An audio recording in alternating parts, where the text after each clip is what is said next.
D조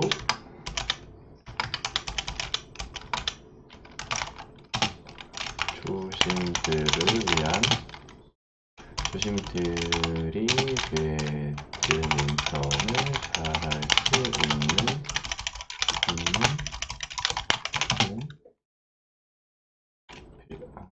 방법 아니다. 배드민턴을 잘하기 위한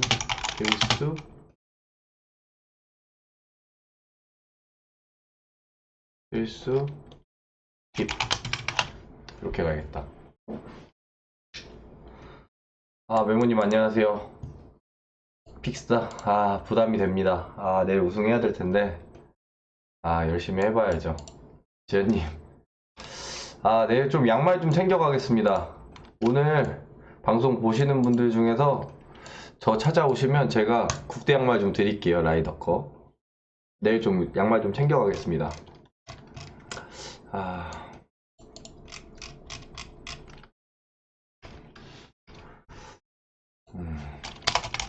파트너 이재덕 코치님입니다.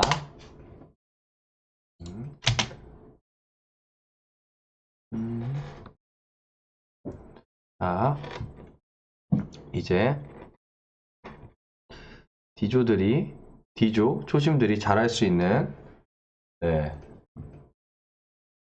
배드민턴을 잘하기 위한 필수 팁에 대해서 좀 알려드리도록 하겠습니다. 이제 개인적인 질문은 마지막에 제가 좀 받도록 하고요. 오늘 일단 D조 분들과 초심분들이 배드민턴을 잘하기 위한 필수적으로 꼭 해야 되는 요소들이 제가 생각했을 때는 여러 가지가 있는데요. 그 중에서 진짜 중요한 것들만 콕 집어가지고 알려드릴게요. 일단은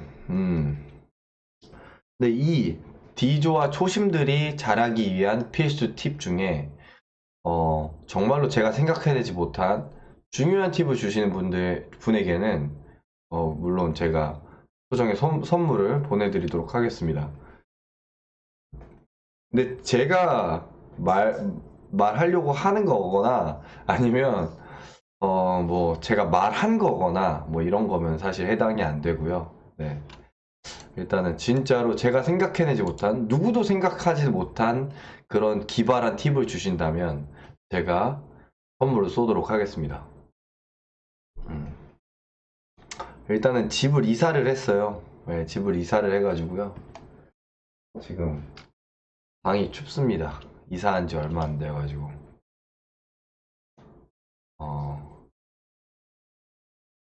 곡을 아까워하지 않아야 한다. 사실 요거는 배드민턴 하는 사람들 전부에게 필요한 거라고 생각하고, 오늘 얘기할 것은 A, B, 자강, 준자강 선수들 A조, B조, C조에게는 물론 해당이 안 되는 D조와 초심들이 정말로 해야 되는 배드민턴을 잘하기 위한 필수 팁에 대해서만 얘기하도록 하겠습니다. 그립 바로잡기. 누구나 생각할 수 있는 거죠. 그립 바로잡기.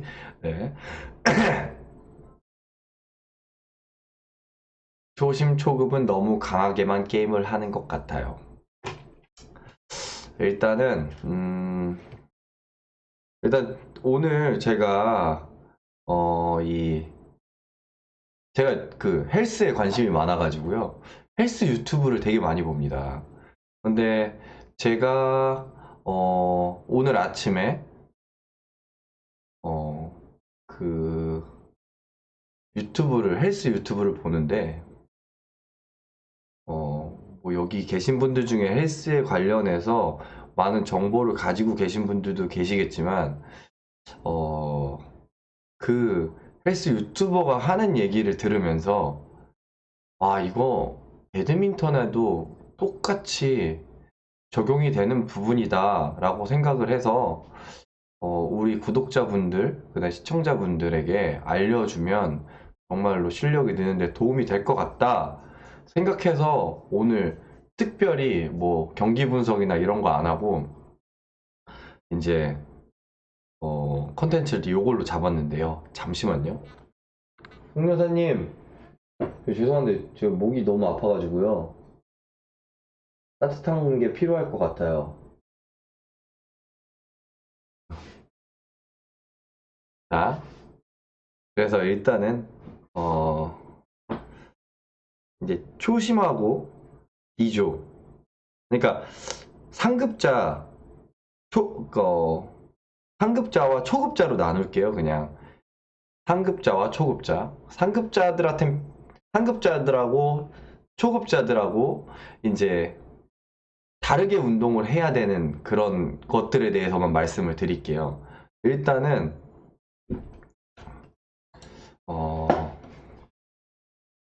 조금 더 비교적으로 얘기하기 위해서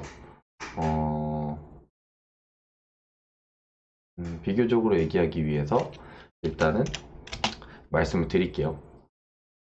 제가 생각하는 배드민턴 D조 초심들이 꼭 해야 되는 거는 일단은 많이 해야 합니다. 누구보다 많이 해야 돼요. 처음에 배드민턴을 접하잖아요. 접하고 나서 운동량이 작으면 적응하기가 매우 어렵습니다. 특히 처음에 라켓 잡고 3달 정도는 거의 매일 하셔야 됩니다. 그러니까 왜 그러냐면 일단은 이 라켓에 적응을 해야 되고, 그 다음에 이 배드민턴이라는 운동에 일단은 공을 잘 맞춰야 재밌잖아요. 근데 이제 일주일에 한 번 한다거나 일주일에 2번 하시는 분들이 계세요. 그러니까 저한테도 레슨 받으러 오시는 분들을 보면 일주일에, 그러니까 배드민턴 이제 시작했는데 일주일에 한 번을 해요. 레슨을 하루 받습니다. 근데 체육관도 한 번 나와요. 그러면 배드민턴을 잘할 수가 없어요. 네. 그래서 배드민턴을 시작하면 일주일에 최소 3번에서 4번을 해야 한다. 네. 그리고 하루에 운동 시간이 2시간 정도는 돼야 됩니다. 왜냐하면 이 상급자들 같은 경우는요, 배드민턴 하는 시간이 1시간만 돼도 돼요. 하루에 게임을 3게임 정도만 치면 됩니다. 왜냐면 상급자로 가면 갈수록 한 게임에 전력을 다할 수 있어요. 그러니까 저 같은 경우도 어제 야간 운동을 갔다 왔는데 자강 선수들하고 2게임 뛰니까 못 하겠어요. 충분히 운동이 됐고 충분히 운동이 됐고 거기서 이상하게 되면 약간 오버 트레이닝 하는 느낌이 들어서 오히려 이번 주 시합에 마이너스가 될 것 같은 느낌을 받았어요.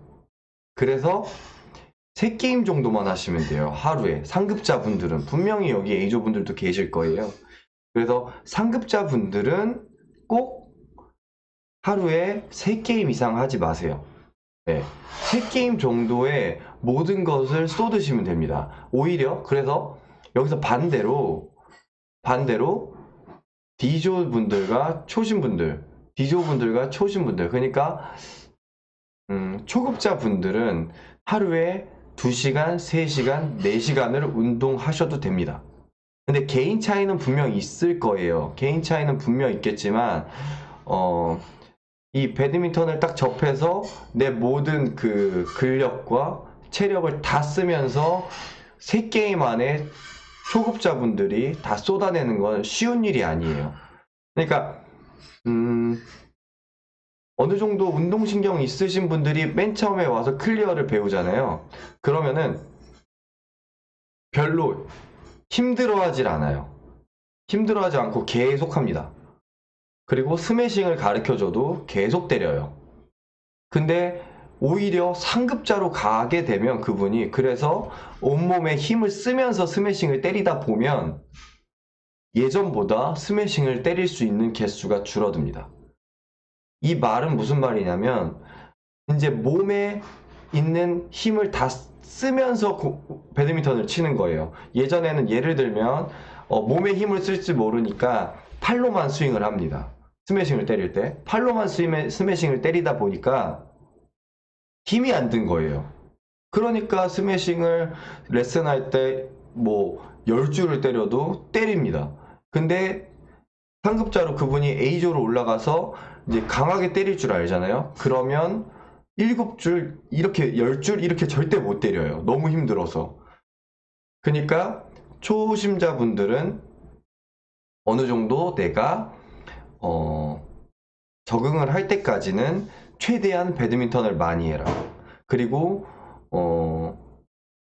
오전 뭐 시간이 되신다면 오전에도 하시고 쉬었다가 낮에도 하시고 쉬었다가 야간에도 하시고 횟수가 많아지면 많아질수록 좋아요. 네. 그리고 시간도 길면 길수록 좋고요. 되려 반대로 잘하시는 분들, 그러니까 상급자 분들은 운동 시간을 짧게 가져가셔야 돼요. 그러니까 오전에 예를 들어서 1시간 동안 빡세게 했어요. 1시간 동안 2게임에서 3게임을 합니다. 그래서 지쳤어. 그러면 거기서 이제 보강 운동만 하시고 쉬세요. 그리고 점심에는 운동하지 마세요. 왜냐면 회복이 안 돼요, 절대. 회복이 안 됩니다, 그 시간에. 그래서 쭉 쉬다가 저녁에 가볍게 좀 하시는 건 괜찮을 것 같아요. 그래서 제 생각에는 초급자분들은 일단 많이 해야 된다.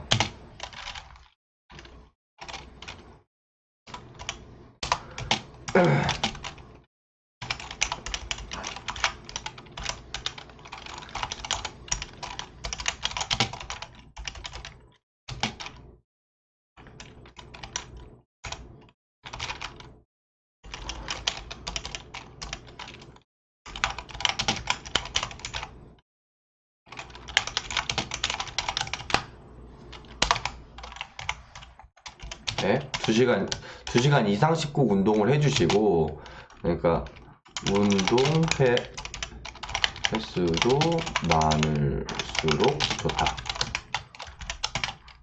네.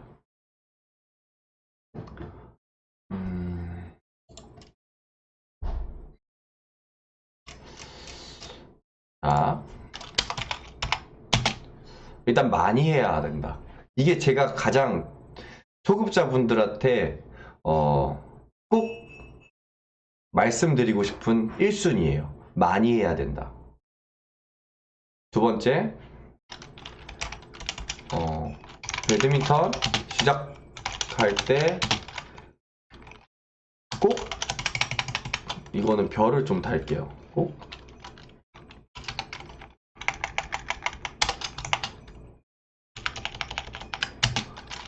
레슨을 시작할 때 시작해라.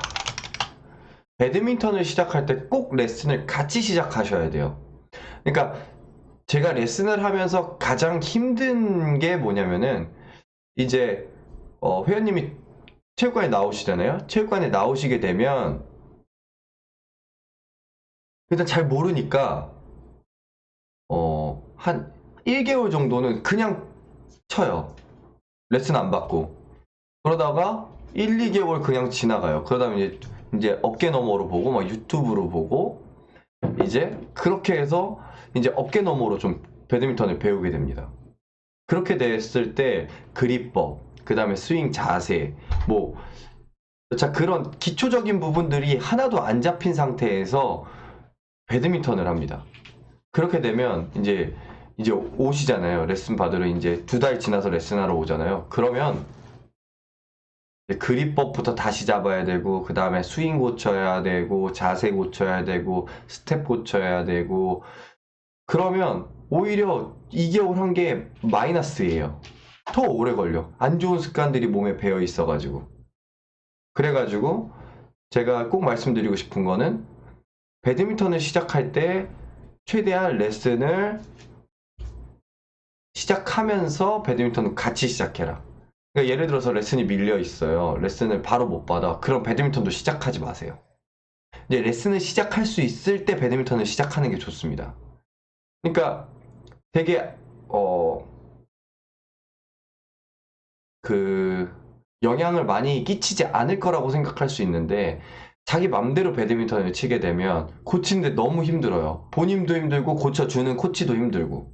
그렇기 때문에 배드민턴 시작할 때 꼭 레슨도 같이 시작을 하셔야 됩니다.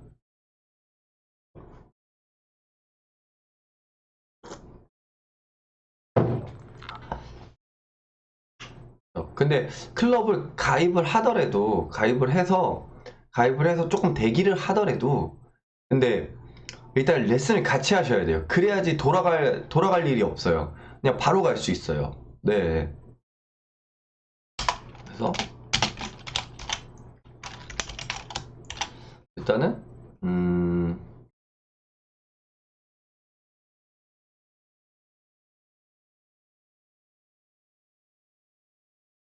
코우님 그 스파이더 옐로우 한번 써보시면 좋을 것 같아요. 그거나 아니면은 스파이더 옐로우가 웬만하면 가벼우면서 탄력이 있기 때문에 써보시면 좋을 것 같고 네 이거는 뭐 더 안 적어도 될 것 같고 배드민턴 시작할 때 꼭 레슨을 시작해라. 음. 세 번째 세 번째 어, 이거는 여기에다 또 하나 적어드리면 레슨은 한 명의 코치님에게 받아라. 그러니까 레슨을 뭐 초급자 때는 꼭 한 분한테 배우는 게 좋아요. 그러니까 배드민턴을 시작하면서 잘하고 싶어가지고 뭐 야간에는 어느 코치님, 오전에는 어느 코치님 해가지고 뭐 이렇게 두 타임을 받으시는 분들도 계시고 아니면 뭐 세 타임, 아니 뭐 아카데미도 가고 막 여러 가지 하시는 분들이 많아요. 근데 제 생각에는 어 시작할 때는 그러니까 여러 타임을 받더라도 한 분의 코치님한테 받는 게 좋아요. 그래서 어느 정도 이제 그 코치님의 그 가르쳐주는 그 틀에 맞춰서 쭉 올라가다가 뭐 예를 들어서 뭐 D조가 되고 C조가 되고 좀 급수가 올라가게 돼가지고 이제 여기 코치님한테 좋은 점은 쏙 빼먹고 그 다음에 다른 코치님의 장점 쏙 빼먹고 이건 괜찮은데 초급자 때는 꼭 한 분의 코치님한테 받는 게 좋아요. 네. 그리고 레슨 코치님 선정할 때, 네, 좀 팁을 드리면, 일단은 볼을 많이 올려주시는 분보다는 자세 위주의 레슨을 해주시는 분에게 받는 게 좋습니다. 자세 위주의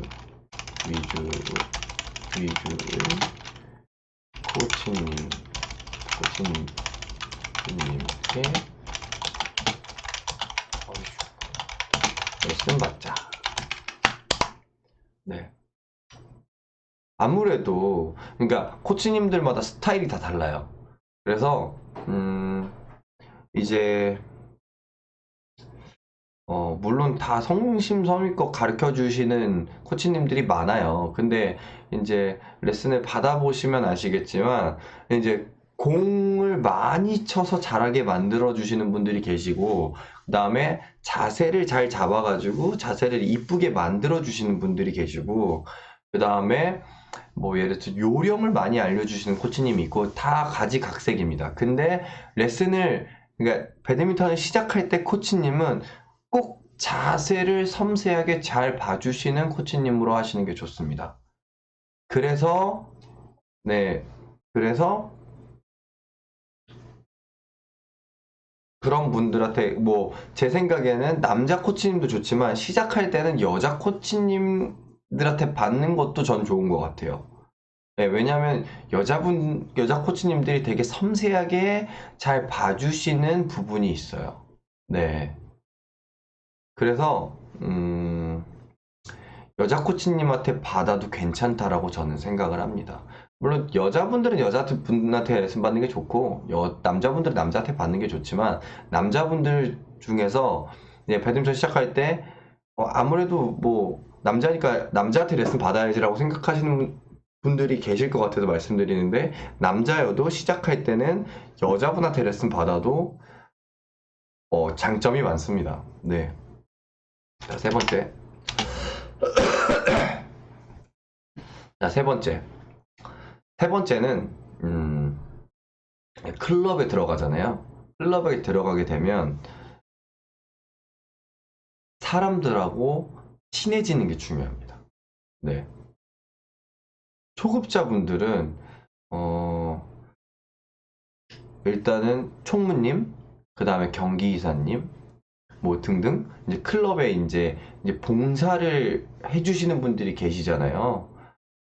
그러다 보니까 이제 그런 분들하고 이제 친분을 유지하는 것도 제 생각에는 물론 회원님들 중에서도 그렇게 잘 가르쳐 주시는 분들도 계시지만 보통 제가 클럽을 돌아보면 보통 이제 다들 본인 운동하시기 바쁘세요. 그렇기 때문에 아무래도 임원분들이 이제 초급자분들의 신경을 많이 써주시는데요. 그런 분들한테 좀 더 가까이 다가가시는 게 이제 D조 초급자분들이 배드민턴을 빨리 잘할 수 있는 팁이 될 수 있을 것 같아요.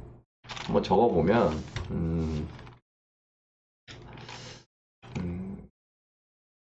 클, 클럽 임원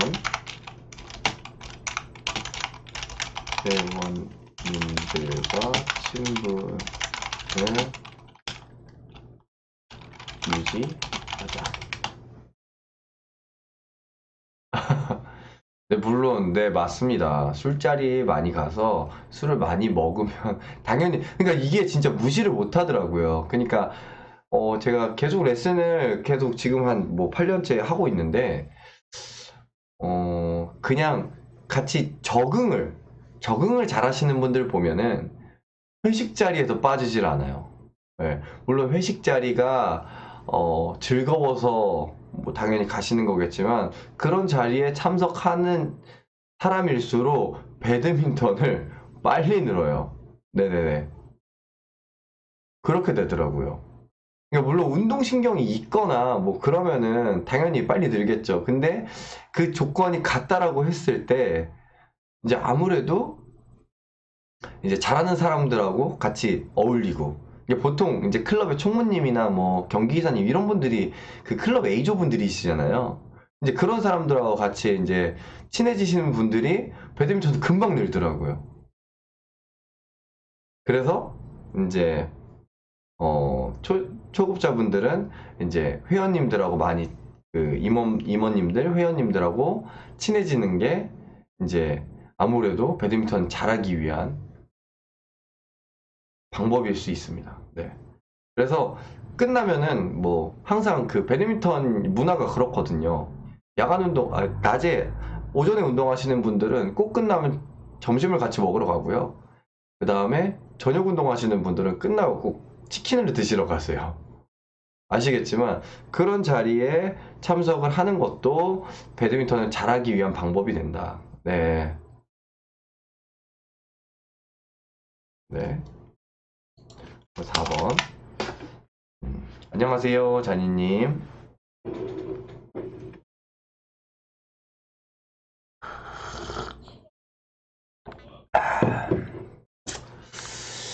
음, 자, 시합. 시합 얘기가 안 나올 수가 없겠죠. 시합은 기회가 될 때마다 출전한다. 이제 이런 거에 대해서 물어보시는 분들이 굉장히 많아요. 아, 코치님 제가 실력이 안 되는데 시합 나가도 되나요? 로테이션도 안 배웠는데 자리도 모르고 그 다음에 스매싱도 아직 못 때리고 수비도 안 되는데 이거 시합 나가서 이거 완전히 쪽팔리기만 하고 나가도 될까요? 이렇게 물어보시는 분들이 많아요. 근데 저는 개인적으로 실력을 떠나서 무조건 나가는 게 맞다라고 봅니다. 네. 파트너가 있다면. 왜냐면 일단 첫 번째는 일단 시합을 나가야 되는 첫 번째 이유는 뭐냐면 동기부여입니다. 시합 나가서 이겨도 동기부여가 생기고요. 저도 동기부여가 생깁니다. 근데 이겼을 때는 재밌거든. 시합 나가서 이기면 재밌어요. 그러니까 다음번에 더 열심히 해가지고 예를 들어서 초심 우승했어. 디주 우승해야겠다. 더 열심히 해야지. 진짜로 이런 사람은 없을 거예요. 아, 초심 우승했어. 끝났어. 난 여기까지만 할 거야. 이런 사람 없어요. 초심 우승하고 나면 더 열심히 해가지고 디주 우승해야지. 그래서 더 잘할 거야. 이런 사람들이 많지 그런 사람은 없어요. 그렇기 때문에 시합을 나가면 무조건 동기부여. 지더라도 졌어. 아씨, 확실히 부족하다. 더 노력해야지. 이런 사람들이 많단 말이에요. 네. 그리고 파트너랑도 뭐 어떻게 보면 레슨 뭐 일주일에 2번 받다가도 3번으로 늘리고 안 되겠다. 파트너랑 로테이션 배워가지고 다음번에 꼭 이겨야겠다. 약간 이런 동기부여가 생깁니다. 그래서 꼭 나가야 돼요. 동기부여가 첫 번째고요. 그 다음에 모르는 사람들과의 경기가 실력을 급상승시킨다. 그러니까 이렇게 시합을 나가면 맨날 클럽에 계신 분들하고만 치다가 이제 모르는 사람하고 치잖아요. 그러니까 이 사람이 서브를 어떻게 넣는지도 모르고 그 다음에 리턴을 어떻게 하는지, 스매싱 코스가 어떤지, 드라이브를 어떻게 치는지 전혀 정보가 없어요. 그런 사람들하고 맞닥뜨려서 그 게임에 적응을 해 나가야 되잖아요. 그러다 보면 배드민턴이 늘 수밖에 없어요. 물론 그 게임에서 질 수도 있고 이길 수도 있지만 진다면 그런 볼을 느끼면서 이렇게 치는 사람도 있구나. 서브 이렇게 넣는 사람도 있구나. 서비스, 롱 서비스 이렇게 낮고 빠르게 넣는 사람도 있구나. 이런 걸 느끼면서 이제 시합을 하게 되면 이제 클럽에 가게 되잖아요. 클럽에 가서 맨날 하던 사람하고 하잖아. 그러면 뭔가 여유가 생겨요. 네. 그래서 모르는 사람들하고 경기는 실력을 급상승시킨다고 할 수 있습니다.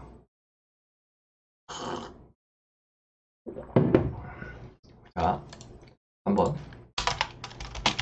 자, 시합을 나가게 되면 모르는 코트예요. 코트의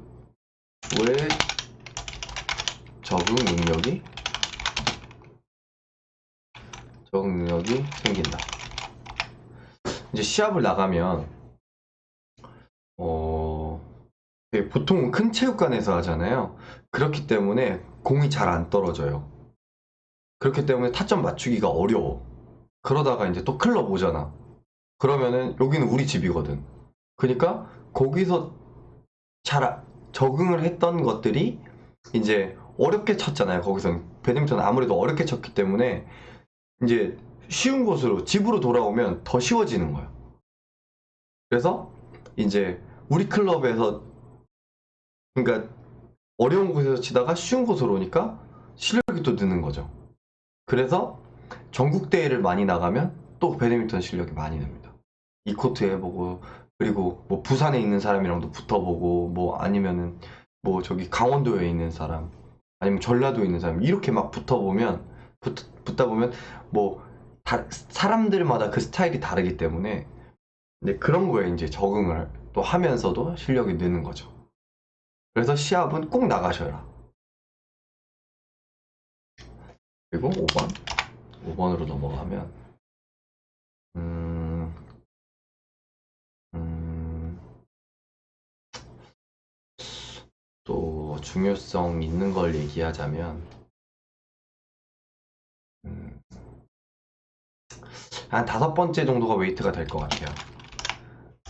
웨이트를 겸하자. 이제 사실 이거는 초신분들 말고도 뭐 다강에 계신 분들도 적용이 되는 부분이긴 한데요. 이제 오래 하기 위해서 배드민턴을 오래 하기 위해서 그러니까 이제 아픈 사람들이 그러니까 엘보가 있거나 허리 디스크가 있거나 무릎이 안 좋은 사람들이 저한테 항상 하는 얘기가 있어요. 아, 이 재밌는 운동 진짜 아프지만 않으면 진짜 재밌게 할 수 있는데 아파서 너무 속이 상한다. 이런 얘기를 하시는데 정말 재밌는 운동이에요, 배드민턴은. 뭐 제가 물론 저도 다른 운동도 해봐요. 웨이트도 많이 하고 웨이트도 재밌어요. 축구도 해보고 뭐 여러 가지 운동을 해봤지만 진짜 중독성이 강해요. 왜냐면 사람들이 모여서 하는 운동이고 그 다음에 언제 어디서 어떻게 무슨 일이 있어도 할 수 있는 운동이에요. 왜냐면 이제 뭐 예를 들어서 제가 부산에 놀러 갔어요. 여행을 갔어요. 그럼 그 근처에 어느 초등학교를 아무 데나 찾아가도 배드민턴은 웬만하면 할 수 있어요. 그렇기 때문에 되게 중독성이 강한 운동이고 그렇기 때문에 놓치고 싶지 않은 운동인데 웨이트를 꼭 하셔야 잘할 수도 있지만 오래 하실 수 있어요. 그러니까 이 웨이트를 얘기하자면 너무나도 이제 말이 길어지기 때문에 꼭 해야 된다는 것만 정리해드리고 할게요. 네.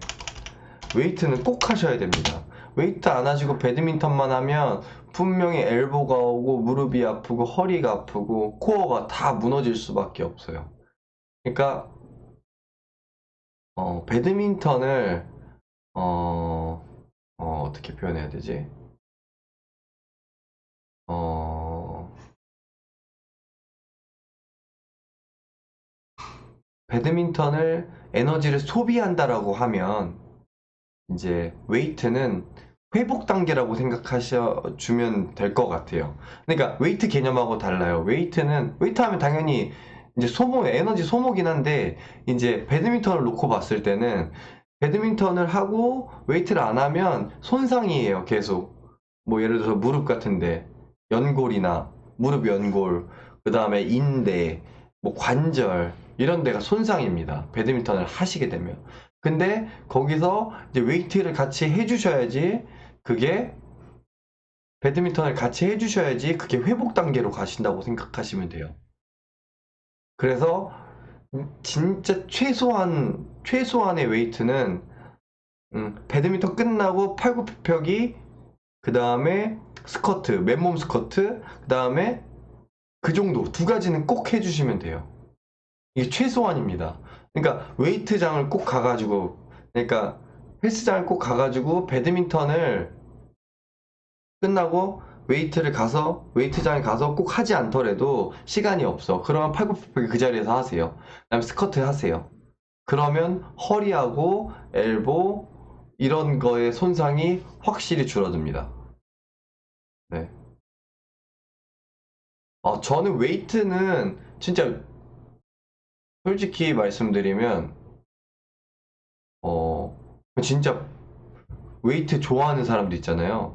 그러니까 그 정도로는 안 하셔도 되는데 저는 웨이트를 정말 좋아하거든요.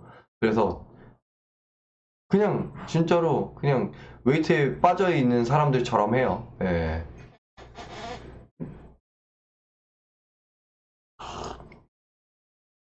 운동 전에 몸풀기로 팔굽혀펴기보단 끝나고 하시는 게 좋습니다. 꼭 웨이트를 겸하셨으면 좋겠고,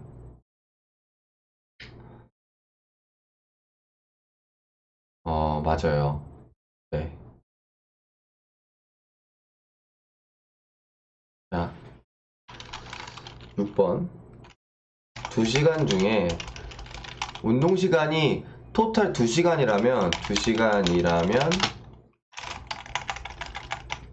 총 운동 시간이 그러면 30분은 혼자만의 배드민턴 연습 시간을 배드민턴 연습을 한다. 이게 무슨 말이냐면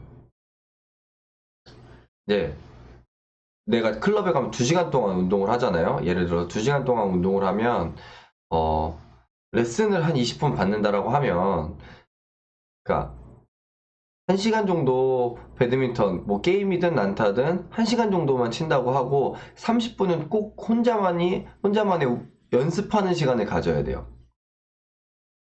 이거는 뭐 물론 상급자들도 마찬가지겠지만 이제 초급자분들 같은 경우는 더 중요시 되는 부분이에요.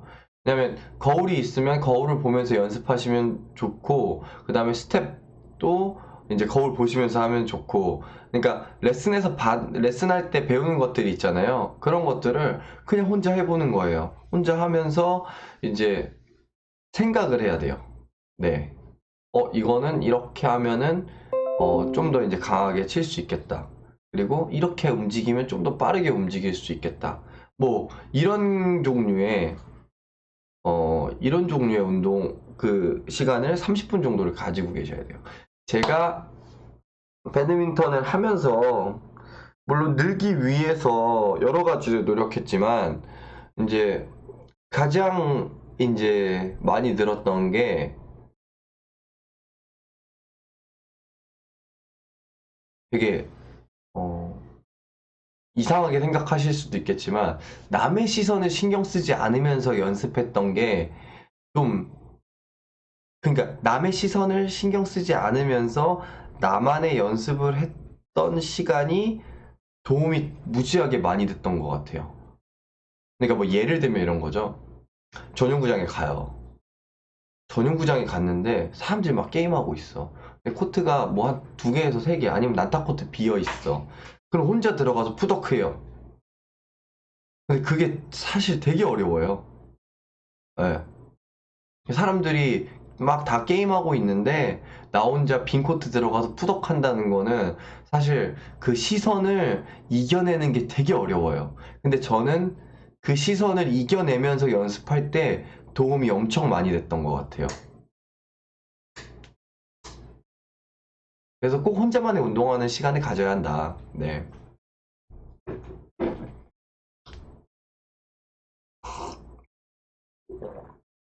네, 맞아요. 그 사사부님이 말씀하시는 것처럼 스텝, 스윙 연습, 뭐 이런 것들. 그냥 뻘쭘해서 잘 못하시는 분들이 많아요. 저도 처음에 그랬어요. 근데 이제 그런 것들을 하다 보니, 네.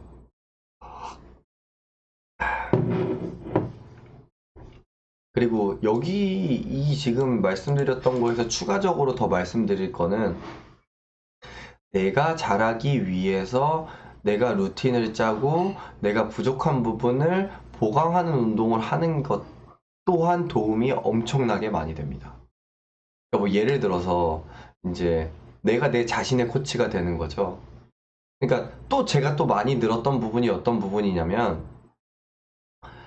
이제 내가 부족한 부분을 뭐 평택에 있을 때 이재덕 코치랑 둘이서요. 제가 부족했던 부분을 뭐라고 생각하고 그거를 중점적으로 연습을 하는 거죠. 뭐 예를 들어서 수비가 잘 안 돼. 그러면 같이 뭐 이재덕 코치한테 앞에서 뭐 푸싱 때려달라고 하면서 계속 수비 연습하시는 거예요. 그럼 자신감이 생겨. 그러면 시합 나가면 잘 돼. 진짜예요. 예를 들어서 스매싱이 안 돼. 스매싱이 오늘 되게 안 됐어. 그래가지고 홈볼로 스매싱을 막 때렸어요. 그럼 시합 나가잖아요. 그 주에 시합 나가잖아. 그러면 스매싱이 잘 돼요. 이게 자신감이거든. 앞에가 안 돼. 그래서 막 숏드라이브 막 연습해. 앞에 잡는 거 막 연습하고. 그러잖아요. 그러면 또 잘 돼요. 시합 때. 그러니까 그 연습이 자신감으로 돌아와요. 그러니까 혼자만의 연습, 그 다음에 자기가 안 되는 부분 혼자 보강하는 연습 하는 것들이 이제 그게 자신감으로 돌아옵니다. 그렇기 때문에 공이 더 잘 보이고 뭔가 더 다리도 잘 움직여져요. 그래서 네, 혼자만의 연습하는 시간을 꼭 가져라. 이것도 적어드릴게요. 어,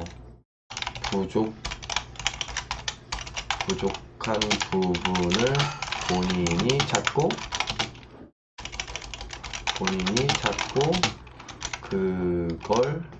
그것을 연습하는 습관을 들이자.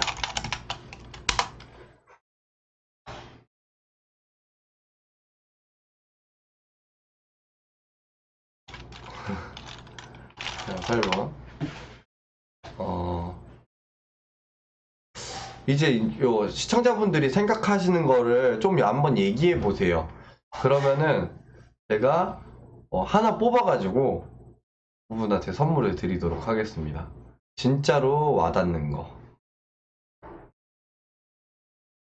누구나 다 알만한 것들은 사실 좀 그렇고요. 와, 이건 진짜 괜찮다. 이것도 적어드릴게요. 줄넘기, 벽치기. 줄넘기, 벽치기 기본입니다. 네. 왜냐면 배드민턴 항상 이렇게 무릎 반동을 이용하는 운동이고 그 다음에 이 리듬이 필요한 운동이기 때문에 네. 줄넘기, 그 다음에 벽치기. 질문을 해주신 것들이 있는 것 같은데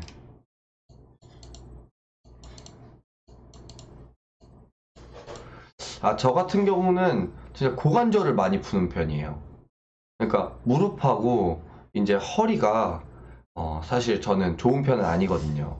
그러니까 워낙 점프를 많이 하고 그 다음에 스매싱을 많이 때리다 보니 골반이 많이 틀어져 있고 하여튼 고관절을 많이 풀어줘요. 왜냐면 고관절이 잘 풀려야 그 다음에 이제 무릎도 괜찮고 허리도 괜찮기 때문에 고관절을 많이 푸는데 유튜브에 보면 스파이더 워킹이라고 있어요. 그거를 꼭 많이 해주시면 좋고 사실 어깨 푸는 거나 뭐 발목 푸는 거 이런 거는 뭐 특별히 뭐 다들 아시기 때문에 알려드릴 필요는 없을 것 같고 스파이더 워킹 찾아보시고 아니면 그 보디빌더 김준호 씨가 하체 운동할 때 하는 그 다리로 이렇게 그 뒤쪽 대퇴부 그 둥근하고 대퇴 이두 푸는 그런 몸 푸는 동작이 있어요. 그거 찾아보시면 좋을 것 같고요. 고수와의 게임은 아까 전에 여기 친분 유지하자랑 같은 이미지 트레이닝 한 시간? 이미지 트레이닝. 그쵸. 이미지 트레이닝도 뭐 시간 뭐 한 시간을 하든 두 시간은 좋은 것 같은데 어, 여기다가 또 적는다면 이제 상급자, 급자, 유튜브로 상급자, 상급자 영상 찾아보기.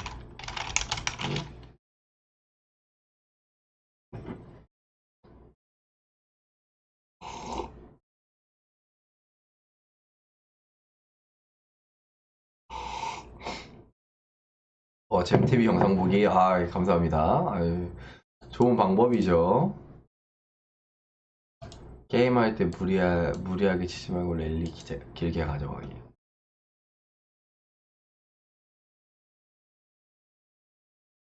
이거 어깨 제가 보강 운동하는 거 올려드린 거 있어요. 예, 어깨 푸는 거? 저는 어깨 풀 때 이렇게 돌려요, 많이. 이렇게. 근데 보통 뭐 이렇게 뭐 어깨 돌릴 때 좀 이렇게 돌리시는 분들 많잖아. 근데 이렇게 어깨를 이렇게 푸는 게 더 좋아요. 손을 위에 보게 한 다음에. 그래야 더 잘 풀려요. 그리고 뭐 이런 거 간단하게 다 스트레칭 다 아시는 부분 그런 거 하고요. 어깨 돌려서 많이 풀고 그다음에 여기 벽에 기대가지고 이거 라운드 숄더 하시는 분들 이거 기대가지고 이렇게 푸는 거 아시죠? 여기 쭉 늘어나게 하는 거. 네. 네, 전완근이 빵빵해지는 게 맞습니다. 네.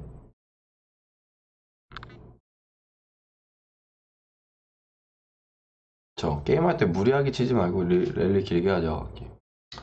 사실 무리를 조금 그 초급 분들한테는 조금 무리하게 하시는 것도 괜찮을 것 같아요. 네. 그리고 게임을 할 수 있다면 A조 분들하고 게임을 하는 것도 괜찮지만 그러니까 아주 잘하시는 분들하고 하는 것도 괜찮지만 저는 바로 위에 분들하고 운동을 하시는 걸 추천을 드려요. 네. 나보다 조금 잘하는 사람들 그런 사람들이랑 많이 해서 이기려고 하셔야 빨리 듭니다. 밀고 들어오는 서브 리턴 처리는 어떻게 하나요? 밀고 들어온다는 게 빨리 치는 걸 얘기하시는 건가?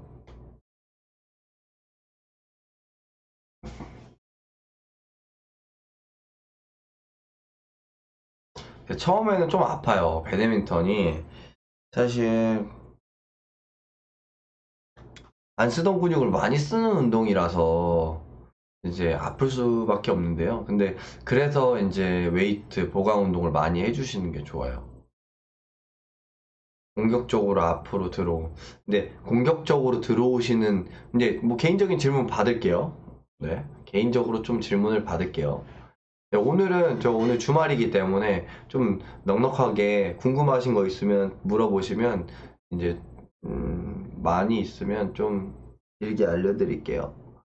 공격적으로 앞으로 들어오는 사람들일수록 일단은 첫 번째는요, 자꾸 빨리 들어오잖아. 그럼 서브를 좀 짧게 넣으세요. 네. 서브 넣는 사람 입장에서 조금 짧게 넣게 되면 아무래도 상대가 들어오면서 미스하게 돼요. 네. 그러니까 아무래도 서브 연습이 많이 돼 있으면 가능하겠죠. 네. 그리고 어 빨리 들어오는 사람일수록 제가 뒤에 있는 사람이면 이제 아무래도 부담스러워서 푸시를 빨리 들어오니까 이제 그렇게 되면 길만 알고 계시면 돼요. 이제 배드민턴 많이 하다 보면 우리 편 서브가 어느 방향으로 가게 되면 상대의 준비 위치에 따라서 이제 올 수 있는 그런 길들이 정해져요. 잡아치면 직선, 잡아서 바로 치면 대각, 뭐 요런 느낌이라든지 뭐 이런 게 생기는데 이제 그런 것들을 이제 알고 계시면 좀 더 빠르게 대처하실 수 있어요. 네.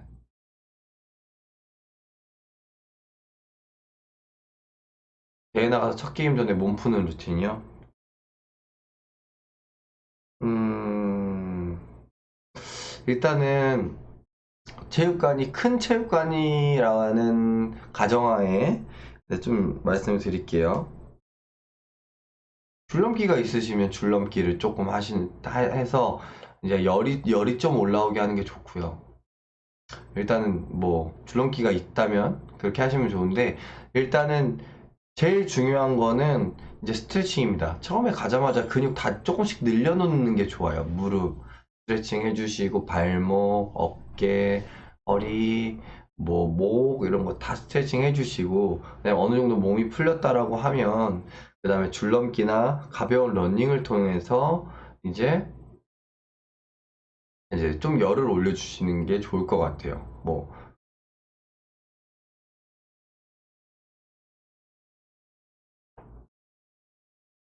그 정도지 뭐 루틴이라고 해서 뭐 특별히 뭐 저라고 뭐 다른 루틴이 있진 않습니다. 저도 그 정도로 풀어요. 네. 손목 스냅이 잘 안 돼요. 자, 손목 스냅에 대해서 조금 알려드릴게요. 이제, 사람들이 코치님 손목 쓰는 거 너무 어려워요. 손목이 잘 안 꺾여요. 안 꺾인다고만 맨날 얘기를 해요, 사람들이. 이 손목이 잘 안 꺾여가지고요. 이게 스매싱이 안 꽂혀요. 이런 얘기를 되게 많이 하시는데, 이 손목이 안 꺾이는 게 아니에요. 이 꺾이는 건 거의 다 비슷해요. 네. 근데 손목 스냅이 잘 안 된다는 건 이걸 잘 쥐어주지 못한다는 거예요. 그립을. 그립을 강하게 쥐어줘야 손목이 자연스럽게 꺾여요. 네. 가동 범위가 많이 나옵니다. 잘 잡아야. 그렇기 때문에 악력이 엄청 중요해요. 그래서 악력기를 꼭 하셔야 돼요. 그리고 등 운동이 중요하고요. 웨이트를 하시는 분들한테는 등 운동이 엄청 중요해요. 배드민턴 하시는 분들 중에 웨이트를 하시는 분들은 등 운동의 비중을 올려주시면 확실히 배드민턴 실력도 같이 빨리 늡니다. 그래서 악력이 좋아지면, 그러니까 악력이 전완근과 스냅하고 관련이 있다. 이렇게 알고 계시면 좋을 것 같고요. 이지연님 안녕하세요. 늦으셨네요. 무릎 강화 운동은 저도 무릎이 몇 달 전부터 아프기 시작했는데 지금은 괜찮아요. 근데 어떤 운동을 많이 했냐면 물론 하체 운동을 전체적으로 많이 했지만 이제 스쿼트, 그 다음에 런지 많이 했어요. 이왕이면 링크가 되는 운동들을 많이 했어요. 그러니까 뭐 예를 들어 그 헬스장 가면 레그 익스텐션이나 레그 컬이 있어요. 그런 거는 근데 고립시켜서 한 부위만 운동을 시켜줘요. 그렇다면 링크가 안 돼 있기 때문에 좀 좀 전체적으로 이제 케어가 되는 운동이라기보다는 이제 강화 운동이라고 할 수 있는데, 스쿼트나 런지 같은 경우는 이제 링크가 돼 있어서 이제 아무래도 좀 더 무게를 많이 들 수 있고 하다 보면 이제 그 케어가 되는 부분이 많은 것 같아요. 그래서 뭐 저는 데드리프트나 스쿼트, 뭐 런지 이런 동작은 근육을 키운다기보다는 이제 내 몸을 케어한다는 느낌으로 하고 있습니다. 경기 중에 마음이 급해지면 엉키고 실수를 많이 하게 되는데 상급자처럼 여유를 가지는 방법이 있나요? 사실 상급자처럼 여유를 가지려면 상급자가 돼야 돼요. 네, 실력이 상급자가 돼야 돼요. 근데 이 상급자도 그 위에 상급자를 만나면 마음이 급해지고 엉켜질 수밖에 없어요. 네. 그러니까 이거 자신감이라고 생각해요. 네. 그러니까 물론 저도 뭐 초심이 있었고 D조가 있었고 A조일 때가 있었어요. 그때 상급자랑 붙을 때 조금이라도 좀 급해지고 엉키는 실수를 줄이려면 연습을 많이 하고 나가야 돼요. 그럼 그런 게 줄어듭니다.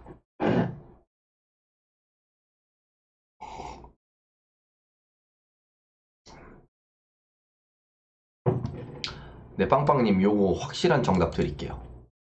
이거 많이 궁금해 하실 거예요. 힘이 들어가는데 힘을 어떻게 빼냐? 그죠? 세게 쳐야 되는데 자꾸 힘을 빼라 그래. 그죠?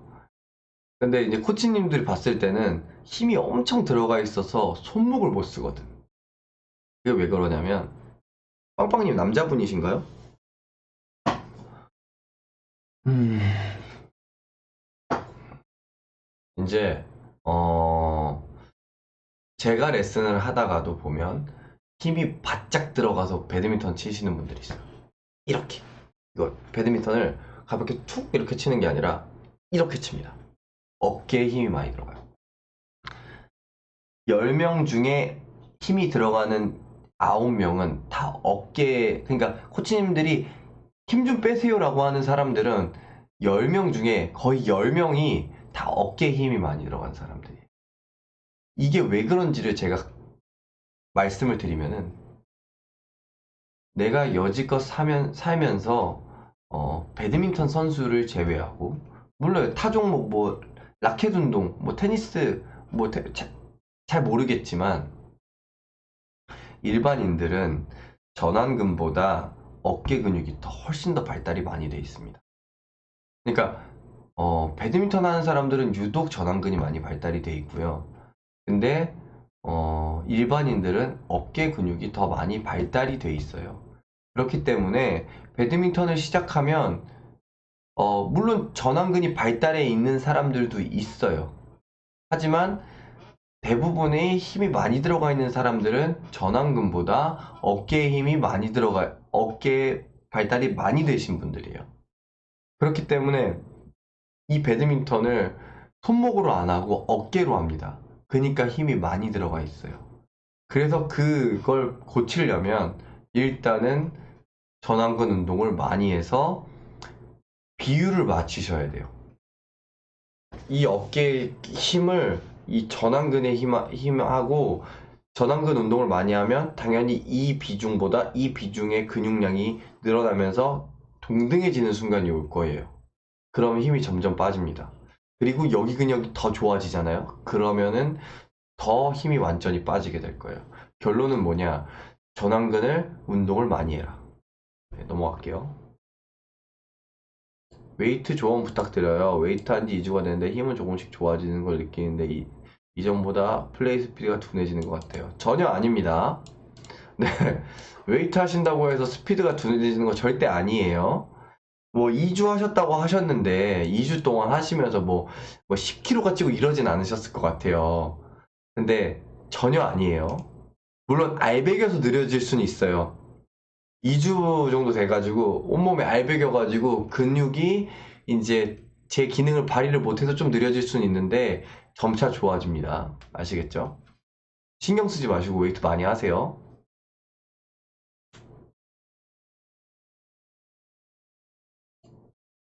안타 칠 때 드라이브로 몸을 푸는데 백그립에서 포그립 전환이 쉽지 않네요. 드라이브 시 어디까지 백으로 치는지, 어디까지 포인을 치는지 궁금합니다. 그렇죠. 이것도 좋은 질문이네요. 일단은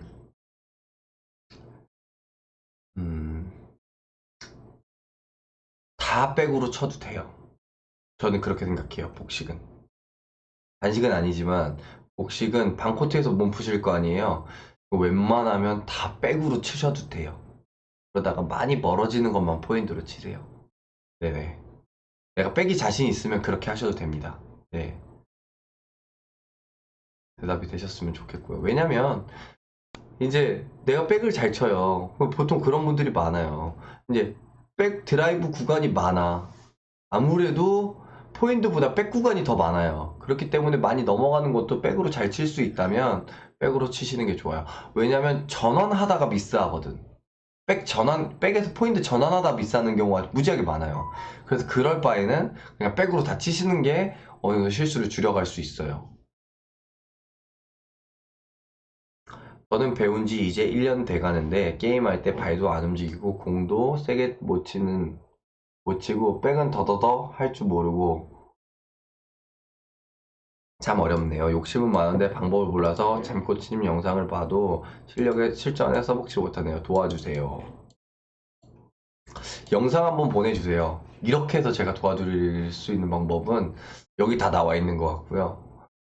여기 있는 거 다 실천하시고요. 그 다음에 영상 한번 보내주시면 제가 고칠 점 좀 지적해 드릴게요.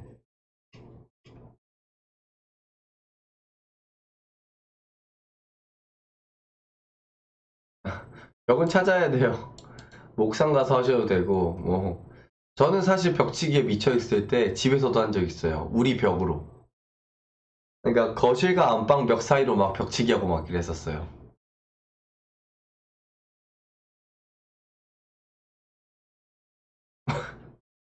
아, 김도환님, 네. 좋은 정보 감사합니다. 네, 웨이트 하면 좋아요. 이거 원래 있던 거잖아요, 준호야님. 미스터 추님 안녕하세요. 오늘 강의는 여기까지 하도록 하겠습니다.